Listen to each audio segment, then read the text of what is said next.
طول ما الزبالة أجلكم الله حواليها دبان رح تضل مفكرة حالها عسل، وطول ما المنفوخ حواليه منافقين رح يضل مفكر حاله بطل.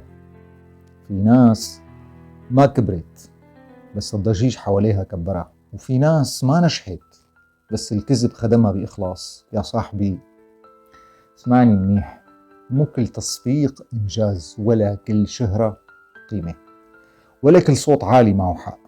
القوة الحقيقية إنك تكون واقف لحالك وما تحتاج لا دبان ولا منافقين ليثبتوا إنك شيء. راجع حالك، راجع مين حواليك وليش عم يصفقولك، لأنه أحيانا أسوأ كذبة إنك تصدق صورتك بعيون ناس ما بتشوف. حط لايك إذا وصلت، وشاركها مع شخص لازم يسمعها. ودمتم